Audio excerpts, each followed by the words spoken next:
I think you have to match Ignar as a player and be willing to leave and try and affect the map in other places. Otherwise, Jizuke might get a lead and then the game's going to fall apart very quickly for you. So, like we said, there's always the mini-game of keeping track of Ignar, and that does start in the laning phase, but Team Liquid, they had the map on lock from minute one, it felt like there. So, a very clean game from them. We'll see what EG do back on the blue side here. Once again, we'll be banning away the Samira.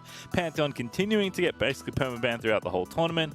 And I think EG can look to similar, if maybe not the same, phase 1 bans. I think the start of their playing was good, but I wonder if they'll defer away from things like Senna. I think maybe keep the Seraphine, but like we said, maybe give Jizuke a little bit more agency as well. Lots of choices, of course, in this day and age of League of Legends, so we'll see what EG want to do here. And would they even want to go back to another first pick Olaf? Because the Olaf was actually abused, with Santorin showing he can very effectively, with winning lanes to work off of, obviously, earn this really strong advantage in the jungle. More farm for Udyr, lots of plays forcing out Olaf ultimate, then kiting away and going for re-engages with the help of Core JJ. It does not seem like this Olaf first pick was really worth it for EG, unless they invest even more into trying to get more winning lanes for it, more shields and speed ups to try and combat that and go on the offensive. All right, well, Gangplank Camille once again banned in phase 1 by EG alongside the Samira. Renekton Pantheon there for Team Liquid, so continuing to take things away from Impact. Memory serves, it was Kai'Sa ban here. Oh, Kai'Sa it was, you're correct. Kai'Sa? Not yet. Ah! All right, so technically, since we remade the first time, this is the third time we have had this exact same champion select. Yep. The Olaf is locked in again. Svenskeren wants another piece of that bear, turtle, phoenix, tiger. I do believe, I'm trying to remember who it was on Twitter.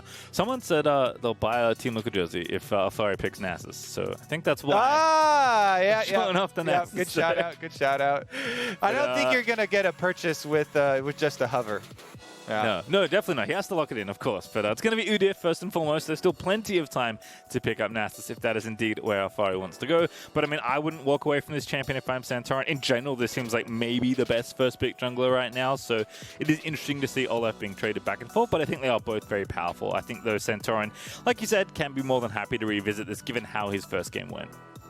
All right, we'll see. I think this right here is a great combination because, again, we went over last game how many weaknesses it does shore up. A lot of these situations, you get to use your bear stance, go for the engage, get your stun, force out something from your opponents. But there were a couple situations where running is not going to get you out of there, and the Lantern saved the day multiple times for Team Liquid members. I would also say last time Team Liquid were denied the Aphelios that you love to pair with the Thresh. This time it is still open. They could easily go for it again here.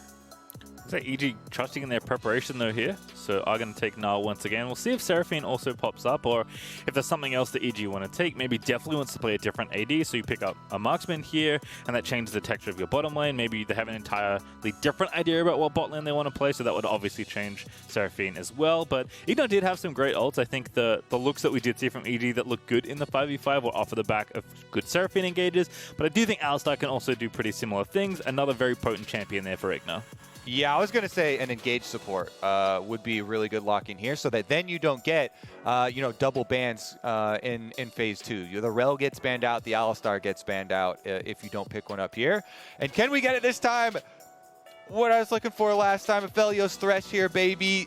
This is one that Tactical and Core JJ have used very effectively in solo queue. They let it go with just the tease hover. Okay. Back to the Jace. They want to lock this one again. Alfari obviously had a good lane matchup there. Got some abuse off on Impact. And the team did focus topside too, to help him control these waves, help him get the bounce back so he could try and deny more, set Impact up in dangerous situations. That being said, I actually thought there were a lot of them that Impact played really well. You do have to rush your steel caps. You do have to go very defensive runes and Doran Shield starter. But I thought for most of it, he actually played and dealt with that pressure very well, which is not surprising considering Impact in his history. Absolutely. There's a little story as well. You know, I feel like it's kind of like Jace, right? I mean, if you don't remember, Jace was actually the 100th champion. He was made in celebration of that milestone. Now I have no idea actually how many champions we have. It's like 160 plus. But, you know, Jace was very complex for the time when he was released as the 100th champ. And then Aphelios is very complex for champions that have been released quite recently. So, you know, somewhat similar there. You're not. I'm not buying it. Okay, I still want the combo. Now he's banned out. Now we're not going to get it. Great job. All right. Well, there's always next game, Kirby. Twist of Fate, Syndra, and unfortunately, Aphelios are going to be the 3 bans here in Phase 2 with 1 more to go from EG. 20 seconds until they select another champion to take out of the pool. We'll see if they keep going after Tactical here. Obviously, CoreJJ's got his Thresh, so he can't be banning away the support in this time around. It is interesting, actually, to see Team Liquid give Core so much priority, not because he doesn't deserve it, he's a great player, but so much of his success last year, I felt like, came from counter-picking in the support role, but seems to be very comfortable on Thresh with the setups that they're running, so EG decide that's enough bot lane focus, they'll ban away Orianna as their 5th ban. Yeah, I was going to say that with these bans, you can tell Team Liquid are setting up for their blind pick mid lane, actually, and saving counter pick for the AD carry, which is pretty rare. But when you're banning out your Syndra and your Twisted Fate, EG catches on there with the last one. They ban away the Orianna themselves. Once you see Azir here, they're daring Jizuke to go Echo. They know it's one of his most played, strongest champions. They want to see, all right, are you actually going to play this into Jensen Azir and force yourself into some early playmaking? Because they are now set up with some really, really big carry potential and a lot of safety that Azir brings to a backline when you have a solo lane like Jace for your top side as well. It really does fortify their position towards some of these team fights later on. Yes, they take it! Locked in for EG. Jizuke is going to throw down the gauntlet, I guess. Challenge accepted. He picked up the gauntlet. So Team Liquid threw it down. Yeah. He picked it up. Let's see if he slaps him in the face with it or if he's going to just get run through here in the duel. But it is going to be the Kalista combo with Thresh. Another really good combination there. This is very interesting because we keep on hyping up Tactical CoreJJ for the 2v2 kills. Very possible with Thresh Kalista versus an Alistar lane here. It's one of the combos that can actually punish Alistar pretty heavily. So I wonder if we are actually going to have topside jungle starts here this time around for the junglers and have, you know, like the level 4 presence on bottom side, because neither of them wants to, you know, do anything crazy and actually cut short their full clear, but they could at least start on that side of the map so they could end up down there for some. Oh baby, I am so ready to get into this one. What an epic buildup we have had. You know, testing out some new strategies here, going over the draft for as long as possible. Let's get into it, though. We are back, and let's play some video games. Alrighty, my favorite thing. Play/watch video games. Actually, it's probably watch video games. And these two teams, oh, such a joy to watch here. Is Team Liquid out onto the Rift early. Looking around for perhaps Svenskeren here. CoreJJ is going to be ready with the old Hookarooski flash hook. Going to force the flash. Okay, let's see. Olaf without flash. Team Liquid actually not giving up on it here. Ignar, the one in trouble here. Good rip of the spears there from Tacticals. Ignar is going to lose an awful lot of health. He is Phase Rush, and we've seen this kind of be a common thing with Alistars when they choose Phase Rush over something like Aftershock. You are awfully squishy, especially pre-6, so Ignar going to take a pretty big chunk of damage, but just going to go back to base and refill before the lane starts, so nothing much really lost there. And once again, we are going to have deep vision here on the start. It looks like regardless of that ward on blue buff and regardless of his flash being blown, Svenskeren is going to start topside like we were talking about 20 minutes ago, setting up this draft phase for some bottom side. And he's going to just do the very standard Olaf clear for blue, full clear towards bottom half of the map. Let's see what Santorin does about it over the crab fight, because last game was really ruled by the early double crab from Santorin, getting him such a good experience lead in the jungle and allowing Team Liquid to just roam from winning lane to winning lane, picking up these neutral objectives and getting such an early lead. Well, you saw first blood already. There's Tactical killed CoreJJ, despite CoreJJ's excellent playing game number 1, but that is unfortunately a function of Kalista. But it looks like he's back and healthy, and they're pushing the 2v2, so feeling pretty good down there in the bot lane. Right now, Jensen and Jizuke trading blows early. Certainly a lane that Jizuke wants to arrest control of early if he can, but Jensen is going to try and keep Echo at arm's length, but Jizuke's already in there with the electrocute, as you might expect. So again, wanting to maximize the all-in pressure when you do go in on top of the Azir. But here comes Santorin nice and early. Hover to top side for Jizuke. Should be fine since he warded top side. He's not quite. Oh, he's bad. The flash is going to be caught, but Santorin's going to go under the tower, and first blood it is indeed. Santorin gonna nab it. He didn't hover towards the top side, towards his ward. That's what we mentioned in Champ Select on this matchup. The whole matchup hinges on Echo being able to go for E-trades to play aggressively and trade health. But look at this. He walks back down towards the mid area of the lane, and that's close enough for Santorin to flash. That's why Udyrs love trading their flashes early on, because you get 2 procs for your phase rush with your auto, since your Tiger does have the dot that you apply, and then you basically instantly are able to get it there off of fat flash with your bear slap into Tiger stance, and your dot will be enough to finish him off. Really, really good early move from Santorin. Last time around, full clear into double Scuttle Crab. But the adaptation here, with a change in Champ Select, this is what makes great junglers. Playing off of what the lane matchups dictate here. They know Echo has to go for these aggressive early trades, or he's going to just cede full control of the minion wave and full control of the lane. And so he takes advantage, Santorin, right off the bat there. All right, well, in the replay, actually, Jensen lost his flash because Jizuke TP'd back in and then pressured Jensen enough to lose the flash and then force his own TP, which he's now used. So Jensen is down a little under a wave right now, although he's equalizing that as we speak, as he's got the minion wave right near his tower. That does increase some of the volatility in mid lane, like we were talking about in Champ Select, which now feels like an eon ago. But, you know, Jensen going to have to be a bit more careful with using his with how he pressures in the lane, because he's used his flash, and of course Jizuke going to be the same story, particularly if Santorin wants to go for a revisit. So all good right now. Team Liquid actually up over 1,000 gold, or just about 1,000 gold, thanks to that first blood and that good pathing from Santorin, but still the game very much with plenty left to play here. Yeah, Azir can, when you have no flash like this, you know, hold on to your soldier and just keep it for the move block away. It does, as you're saying, mean you can't use that offensively. It is a big chunk of you know, damage you can't go for. Svenskeren trying to now make up for it, hovering around mid. They've got extra vision up towards the top side here, but Santorin will meet him on the second spawn of Raptors and chase him right back out. Yeah, must know that I think saw the ward, but he's going to pop into the Raptor pit and pop the Phoenix stance, which makes it very efficient. But Santorin now chasing down Svenskeren, who still has no flash. Kodajay also up here, Alfari also up here, so Jay's going to stop Svenskeren. In fact, Alfari going to flash in there. Ignar has roamed up.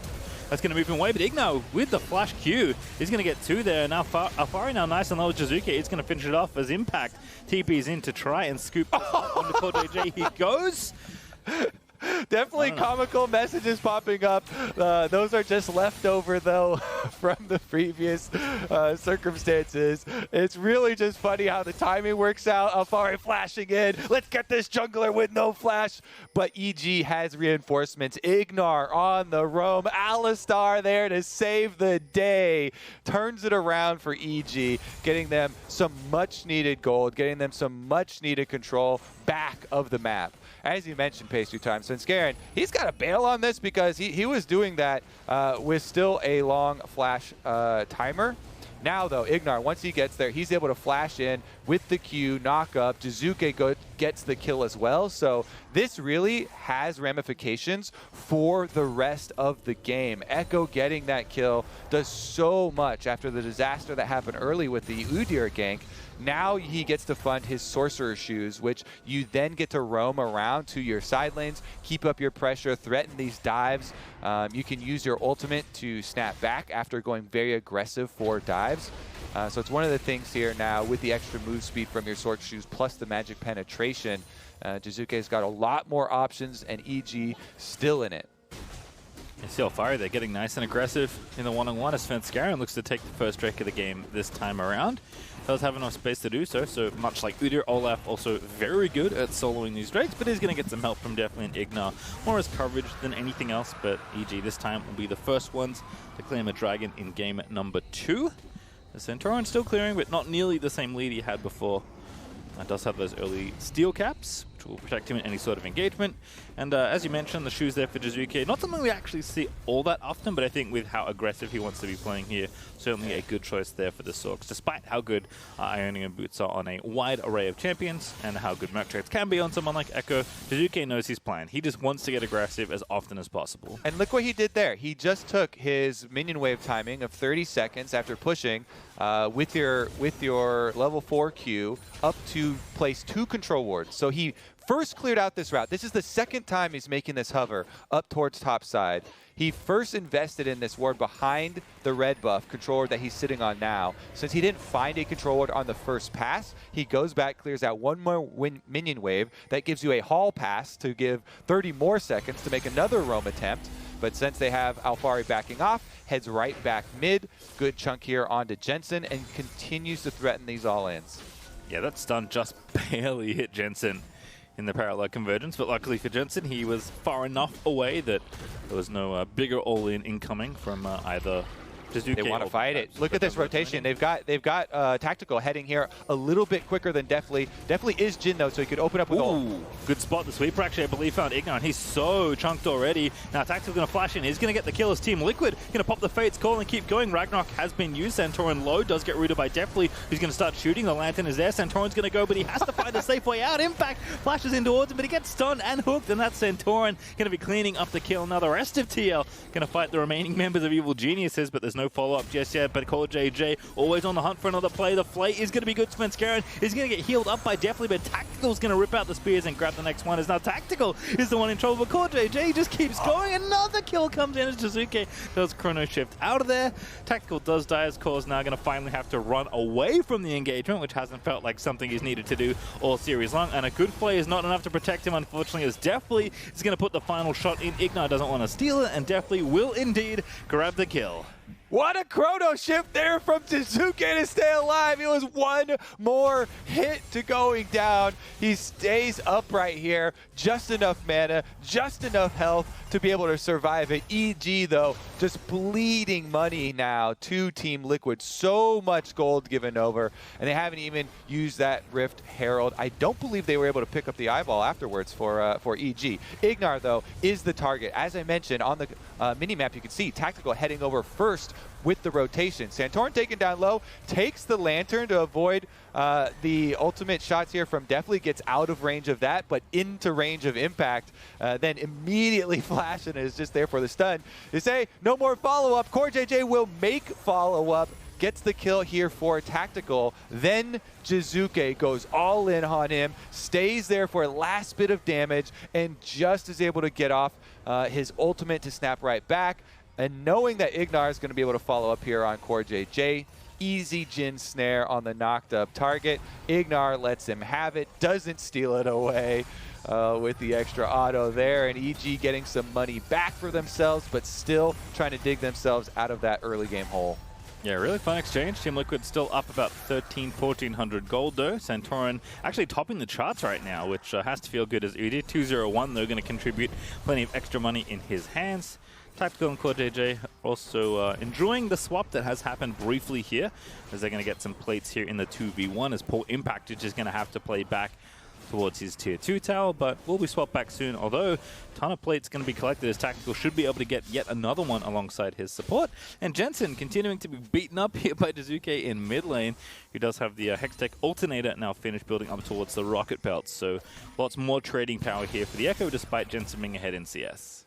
Yep, that early kill onto Jace definitely doing a lot for him as well. You know, the extra speed from your early upgraded Sork shoes allows you to threaten some deeper stuns as well, because it's sometimes very difficult to get just in range of the parallel convergence to get just on the edge. But Jizuke is so good at throwing those from Fog of War, and then just the extra little bit of move speed for your dash in gets him within range, and Jensen has been the victim of it too many times, so he has to play way more defensively now. That's what you have to... Okay, Santorin.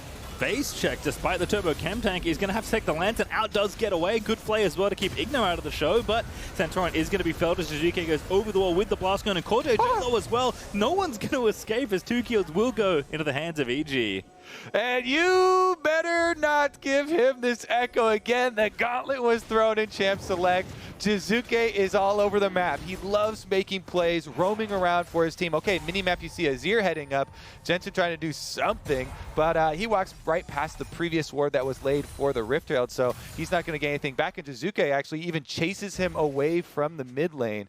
As you see there, EG pulling this one back. They've got 2 dragons, despite the gold deficit still standing, making continuous offensive plays. And guess what? It's Ignar and Svenskeren, 2 people we were looking at in the offseason, theorizing how these 2 playmakers, these 2 aggressive, supportive role players have been able to actually combine for some real plays here. Waiting up in that brush, Santorin walks right into them. They get double kill out of it. They get dragon number 2 out of it. And this is what you want to see in a best of 5 series. EG fighting back with all they've got. Yep, Santorin and Koldo continuing to be very active. So clearing out the vision around the dragon area, trying to get hold of that area once again for when the next objectives will eventually spawn in 4 minutes time from now. Ignar doing some reconnaissance of his own, though, finds a ton of Team Liquid wards in their own red side jungle, so he's going to do a good job of cleaning most of those out. And Mythic's now finished for both junglers, and Gale Force also done for Deathly, so those first items starting to come online on either side. TL, yes, still up 1,000 gold, but not a big lead. As you mentioned, as Tactical and Core are just going to push the wave in and then go ahead and clear out the rest of the vision, although maybe take it back here, as I do see 2 recalls in the bottom side of the river. Impact doing okay here in the top side. I don't think nearly as well as he was in the last time these 2 were in the isolated 1v1. Alfari with a decent CS lead right now, about 15 to 20, but Impact still again playing back, trying not to eat too much poke and using Grass to keep himself healthy and going those defensive choices in the early items as well. So it feels like without any intervention of another champion, Alfari and Impact are just going to be locked in this 1v1 with Alfari slightly ahead, but not so far ahead that Impact feels too much pressure right now. I mean, the big thing to me was how Team Liquid handled those swaps. They did 2 extra minion waves to be able to pick up and create these farm leads for themselves, in addition to the extra turret plates. And that's where all this money is coming from. It was in how they were able to pull off the lane swap after the big skirmish that happened up around Rift Herald. Now, though, mid lane focus, Jensen trying to bait a little bit while they just split the map. Bottom tower finished off very easily by Tactical because of all those turret plates we were talking about them getting off their swap. And they're easily able to get the first turret bonus on top of it. And they should just continue going. This does mean that Alfari is playing on the side of the map where they have no vision, and they know that all the rest of the Evil Genius members should be. So he's got to be very cautious about it. But you can see him already backing off from that outer turret, expecting the EG handoff. Yep, very responsible there for Alfari. Tactical can't see anyone else right now, well, except for Deathly, of course, but he's going to keep moving this wave in and should be able to take this, actually. Santorin also going to come down. Tower's going to go. Impact almost ready to flip into the ulti form, but Dazuke is roamed down again as Santorin now has to get out of there. Going to be chased on by Dazuke, pops that rocket belt, but Santorin going to be able to bear stance away to safety. Yep, one of the few champions that can just run away from Echo, skirt on the edge of your parallel convergence, and he gets out just fine. Meanwhile, Jensen does get a decent amount of damage on the tower, but Svenskeren clears out the minion wave quite quickly to clean that up and defend it. Let's see about the rotation now that the outer towers have been traded going down. Whoa! Good flip, but Dazuke is out of there, says thanks for the trip. Just a trade of ultis there, nothing too crazy. Okay, this is what this is what it's turning into, though, because it is left alone on top side for Alfari, pushing the minion wave in with support. Core JJ and Tactical heading over from mid. They actually could have diverted and gone up there to support him in the tower take, but they're just tripling up on mid lane here, where EG have defenses. So I think that's just going to be a handoff and transition back down, setting up for this dragon, catch the Nara wave instead. Yep, get your vision as well. Core JJ with the sweep, Tactical with the control ward. Core JJ continuing to, of course, drop vision, but they're going to go for the play here. Core JJ going to be flipped in by Tactical, and now Impact's going to be killed there. Just such an easy pickup for Team Liquid, who again have such good control of the map. I mean, this is the split map, though, that we're talking about, and how it's going to play out as far as your long push. It's pretty funny. Tactical Core JJ with the wall hop here. Kalista ultimate into Lantern, just jump right over it, secure the collapse. And they've got the wards to do it. Fully warded up here, 2 towers taken on the bottom side. You know you have to play more cautiously than that in the long lane. Alfari, we were crediting him for doing exactly that on TL's top side. Same happens here on bottom side, but TL make the collapse good. They pick off the kill, and now Rift Herald activated in mid should just be taken down with the numbers advantage. Yeah, again, Tactical loading up the spears. Shelly going to get distracted mid lane. Here's the Ragnarok popped as Svenskeren actually ate a hook, and now a death as Tactical just finishes him off alongside the Herald. He's going to get locked up there by Deathly. Tactical going to have to dance away, but he does indeed do so as Alfari has TP'd in. Now it's a 5v4 for Team Liquid with the Dragon up. They should be able to take all these objectives in the center of the map. Svenskeren is a Shelly stan. He was not going to let her go down alone. He wanted to usher her up to the tower, but it's just so dangerous. Even as Olaf there, hooked right in. Core JJ will take that one. Thank you very much. Locks it up for Team Liquid. They give up so much there with that play. It even caused like a half hover from Jizuke.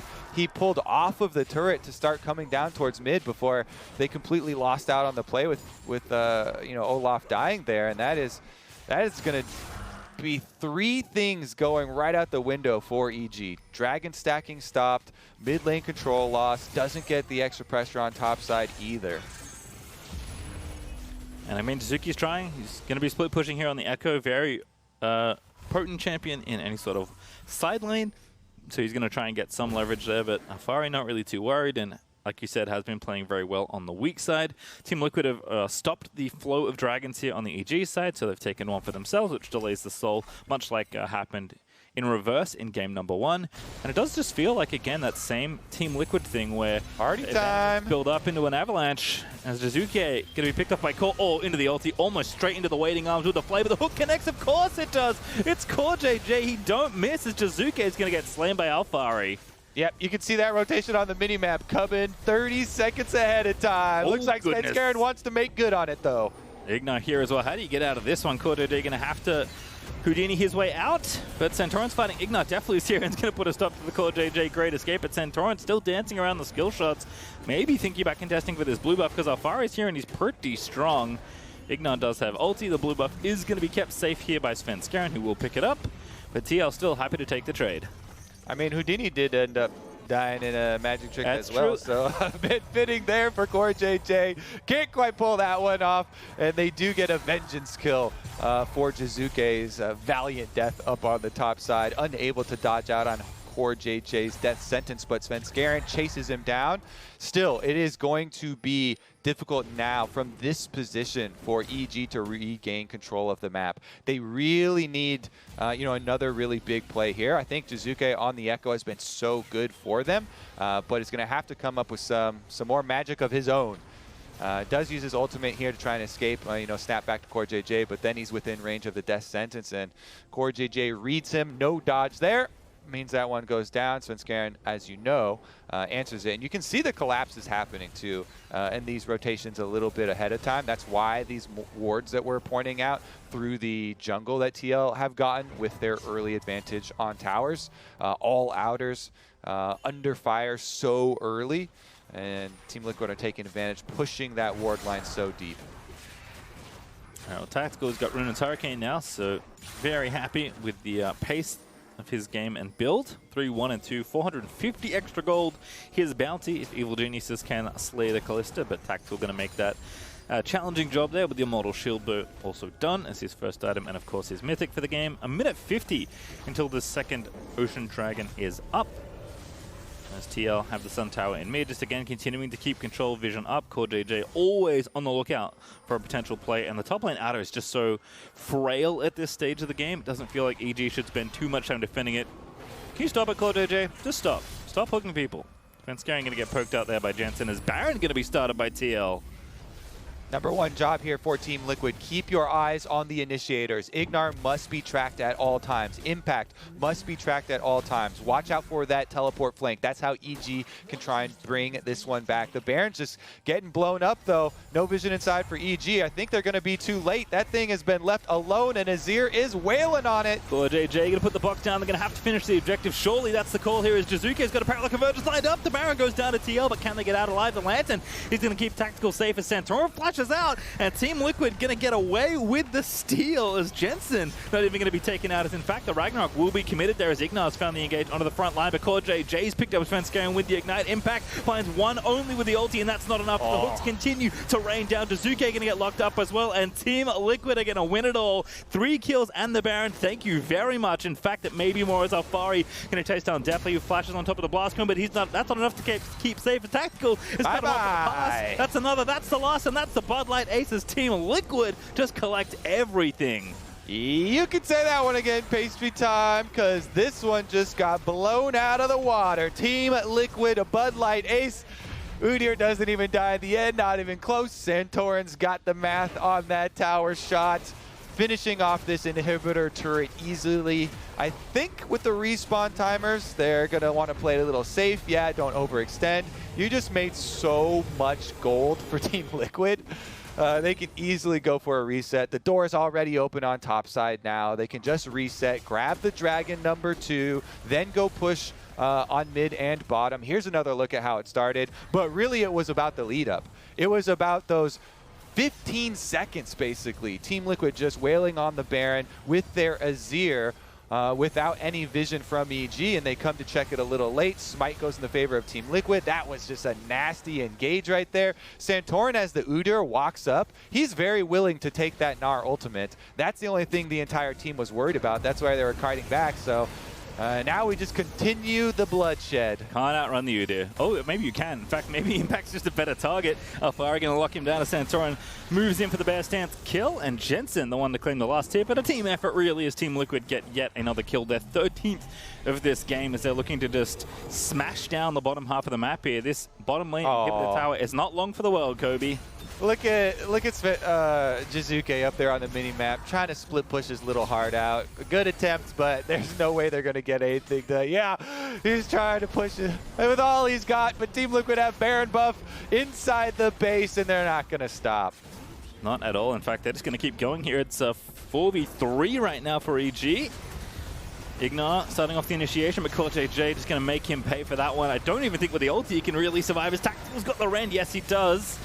Going to grab the kill, the tower down. His Team Liquid still trying to fight it out here, but Impact, he's respawned. He's back with no rage. And the Baron cannon is still hammering down that tower. His Tactical's even getting aggressive.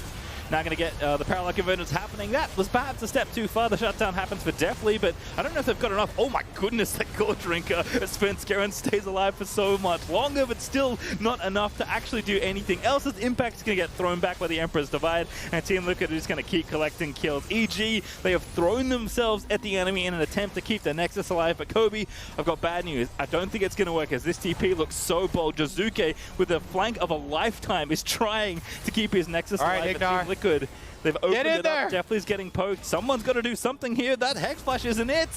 The combo's going to land onto JJ, but the hook finally misses on screen. And they're just going to take the Nexus. Jizuke just doesn't have anything. He's got no ulti, got no flashes. Team Liquid, see you later. Nexus number 2 is theirs. 2-0 now for Team Liquid. Team Liquid right there. What a big play at Baron. They slip right in. Jensen melts it with the Azir. EG come check a little bit late, and then losing the fight afterwards. That's just an avalanche of power for Team Liquid. They take that one straight to the base. I can't overstate how clever it was for Team Liquid to do the Baron with Kalista split pushing a side lane.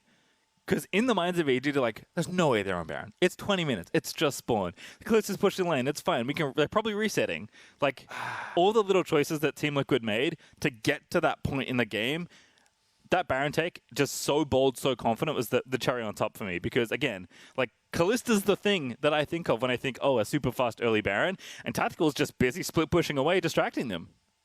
There are two main mid laners that I always keep in the back of my mind for Baron sneaks now, after many years of juggling, is Azir and is Cassiopeia. Those two can duo Barons in the mid stage of the game with pretty much anybody else tanking for them. Team Liquid are able to pull it off. Definitely congrats to them, because now with this 2-0 lead, plus having the choice, this is definitely looking like they've got it set up for a finals date with Cloud9. But we had a reverse for them to get there, so everybody for EG, rally caps on, see if you can get another reverse sweep this weekend. Guarantee Cloud9 has already made the tweet. it's out there. I'm sure it's actually out there true. on the internet already. Actually true. So you know what? That's it worked yesterday. Perhaps it'll work now for EG, but not looking good here. And I think I did like how much more active Jizuke was allowed to be. I think maybe he overstepped his bounds a few too many times. And again, the Corday J is just everywhere in any single game. It's getting to the point now where I absolutely think you should just ban Thresh and see what else he has, because Thresh is working, and working perhaps too well, especially in tandem with the likes of the Udyr. But I mean, there's too many holes in the ship to plug them all, right? So you have to make very intelligent choices, EG, and I do want them to keep unlocking Jizuke, because I don't think they're going to be able to take the lead that they need to in the mid game if Jizuke is just left, out-farming Jensen, trying to out-farm Jensen 1v1 in mid. Like, that's not how you do it. Yeah, I mean, he was making a lot of good plays on the Echo, little sparks of life for them. But again, coming down to some the execution around these fights, some of the picks there for Team Liquid, just too many. All right, well, that's 2 games in the books now for Team Liquid as they take a 2-0 lead up against EG. On the other side, we'll be breaking down that win with the State Farm Analyst Desk. Don't go too far.